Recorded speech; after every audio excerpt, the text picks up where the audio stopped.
Hello friends, आज की इस क्लास में हम लोग पढ़ेंगे सिंधु घाटी सभ्यता या हड़प्पा सभ्यता से संबंधित महत्वपूर्ण प्रश्न। तो चलिए वीडियो को स्टार्ट करते हैं और पढ़ते हैं। पहला प्रश्न क्या है? सिंधु घाटी सभ्यता का पहला खोजा गया स्थल कौन सा था? तो ऑप्शन देखेंगे लोथल, हड़प्पा, मोहनजोदड़ो या कालीबंगा। तो इसका राइट आंसर कौन सा हो जाएगा? हड़प्पा। ठीक है। अब ये पूछा जा सकता है कि सिंधु घाटी सभ्यता या हड़प्पा सभ्यता कब स्टार्ट किया गया खोजने का? तो 1921 ईस्वी में।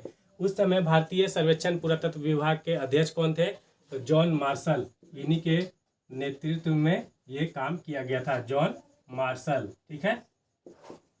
अब हड़प्पा सभ्यता यानी कि हड़प्पा प्रमुख नगर था सिंधु घाटी सभ्यता खोजने के क्रम में, तो इसे हड़प्पा सभ्यता का भी नाम दिया गया।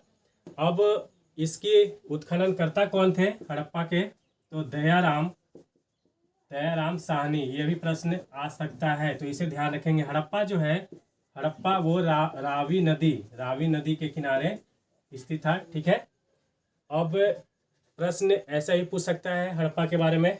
खोजकर्ता यानी कि उत्खननकर्ता दयाराम साहनी, रावी नदी। उस समय 1921 ईस्वी में जॉन मार्शल भारतीय सर्वेक्षण पुरातत्व विभाग के अध्यक्ष थे। ठीक है। तो सबसे पहले कौन सा स्थल खोजा गया? तो हड़प्पा खोजा गया था। ठीक है। इसलिए इसे हम लोग हड़प्पा सभ्यता के नाम से भी जानते हैं। अगला प्रश्न देखते हैं हम लोग। मोहनजोदड़ो किस नदी के किनारे बसा था? तो ऑप्शन गंगा, यमुना, रावी या सिंधु। तो इसका राइट आंसर हो जाएगा ऑप्शन नंबर डी, सिंधु। अब मोहनजोदड़ो की खोज 1922 ईस्वी में। उस समय भी अध्यक्ष कौन था? जॉन मार्शल, भारतीय सर्वेक्षण पुरातत्व विभाग के। अब किसके द्वारा किया गया उत्खननकर्ता? तो राखाल दास बनर्जी। अब ये किस नदी के किनारे? तो सिंधु नदी। राखाल दास बनर्जी, 1922 ईस्वी। ठीक है। अगला प्रश्न देखते हैं क्या है। अगला प्रश्न है कि कांसे की नर्तकी की मूर्ति कहाँ से प्राप्त हुई थी? तो मोहनजोदड़ो, लोथल, हड़प्पा या कालीबंगा। तो इसका राइट आंसर है ऑप्शन नंबर ए, मोहनजोदड़ो से प्राप्त हुई थी कांसे की नर्तकी की मूर्ति। अब ये भी पूछा जा सकता है प्रश्न में ऐसे कि जो नर्तकी की मूर्ति जो प्राप्त हुई थी वो किस धातु की बनी हुई थी? तो कांसे की बनी हुई थी। ठीक है। नेक्स्ट क्वेश्चन है कि मोहनजोदड़ो का अर्थ क्या है? मोहनजोदड़ो का अर्थ क्या है? तो इसका राइट आंसर हो जाएगा ऑप्शन नंबर बी, मृतकों का टीला। ठीक है। मृतकों का टीला। मोहनजोदड़ो का अर्थ क्या है? मृतकों का टीला। अगला प्रश्न हम लोग देखते हैं कि सिंधु सभ्यता के लोग किस पशु की पूजा किया करते थे? तो बैल, गधा, हिरन या हाथी। तो इसका राइट आंसर हो जाएगा बैल, या इसे आपको ऑप्शन में कहीं कहीं दिया रहेगा एक सींग वाला बैल या जेबू भी दिया रह सकता है। ठीक है। अगला प्रश्न देखते हैं क्या है कि सिंधु सभ्यता के लोग किस धातु से अपरिचित थे, यानी नहीं जानते थे उस धातु को? तो तांबा, लोहा, कांसा या सोना। तो right answer option number B, लोहा हो जाएगा इसका। अगला प्रश्न देखते हैं कि लोथल का प्रमुख महत्व क्या है? लोथल का प्रमुख महत्व क्या है? तो इसका राइट आंसर हो जाएगा व्यापारिक बंदरगाह। और लोथल जो है गुजरात में स्थित है, गुजरात में। ठीक है। लोथल जो है गुजरात में स्थित है, इसलिए ये व्यापारिक बंदरगाह का इसका प्रमुख महत्व है। अगला प्रश्न देखते हैं हम लोग। क्या है? हड़प्पा सभ्यता का स्थल मांडी भारत के किस राज्य में स्थित है? ध्यान से पढ़ेंगे प्रश्न को। मांडी है। ठीक है। इसका राइट आंसर हो जाएगा option number D, Uttar Pradesh. ये जो प्रश्न है यूपीपीएससी 2021 में पूछा गया है। यूपीपीएससी 2021 में पूछा गया है, तो इसे आप लोग ध्यानपूर्वक समझ लेंगे, पढ़ लेंगे। ठीक है। अगला प्रश्न देखते हैं। सिंधु घाटी सभ्यता के किस पुरास्थल से नाव के चित्र या मॉडल प्राप्त हुए हैं? नाव के चित्र या मॉडल प्राप्त हुए हैं, तो इसका राइट आंसर हो जाएगा ऑप्शन नंबर सी, मोहनजोदड़ो एवं लोथल। मोहनजोदड़ो एवं लोथल से नाव के चित्र या मॉडल प्राप्त हुए हैं।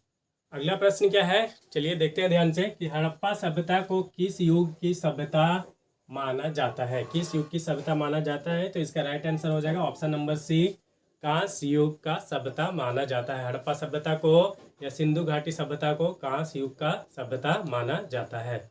अगला प्रश्न देखते हैं क्या है कि अगला प्रश्न है कि सिंधु सभ्यता के लोग किस जानवर से परिचित नहीं थे? तो इसका राइट आंसर हो जाएगा ऑप्शन नंबर ए, घोड़ा। घोड़ा से परिचित नहीं थे। अगला प्रश्न देखते हैं क्या है कि निम्न में से किस हड़प्पा नगर में जूते हुए खेतों के निशान मिले हैं? ये 66वें बीपीएससी में पूछा गया क्वेश्चन है। 66वें बीपीएससी में पूछा हुआ क्वेश्चन है, तो इसका राइट आंसर हो जाएगा ऑप्शन नंबर ए, कालीबंगा। अब कालीबंगा जो है किस नदी के किनारे? तो घग्गर नदी के किनारे। ये कहाँ पे है कालीबंगा? तो राजस्थान, ये नदी हो गया। ठीक है। राजस्थान के हनुमानगढ़ जिले में, ठीक है, हनुमानगढ़ जिले में। अब इसके उत्खननकर्ता कौन थे, किसके, कालीबंगा के उत्खननकर्ता थे बीबी लाल एवं बीके थापर। उत्खननकर्ता बीबी लाल एवं बीके थापर, ठीक है। अगला प्रश्न है कि देखते हैं ध्यान से कि सिंधु घाटी सभ्यता की सबसे महत्वपूर्ण विशेषता क्या है। ये 63वीं बीपीएससी का पूछा गया क्वेश्चन है, 63वीं बीपीएससी का क्वेश्चन पूछा गया है ये। तो इसका राइट आंसर हो जाएगा ऑप्शन नंबर ए, पकी ईंट से बनी इमारत, सिंधु घाटी सभ्यता का जो प्रमुख महत्व है, ठीक है। अगला प्रश्न देखते हैं, निम्नलिखित में से कौन हड़प्पा संस्कृति के पूर्वी सीमांत यानी पूर्वी सीमा को निर्धारण करता है। तो इस प्रश्न को बनाने से पहले हम लोग देख लेंगे कि हड़प्पा जो है इसका पूर्वी, उत्तरी, दक्षिणी, पूर्वी और पश्चिमी सीमा कहाँ कहाँ लगता है। तो पूरब में कहाँ, उत्तर में मांडा, ये कहाँ पे स्थित है, तो जम्मू कश्मीर में। पूरब में कौन सा है, तो आलमगीरपुर, ये कहाँ, उत्तर प्रदेश। दक्षिण कहाँ है, दैमाबाद,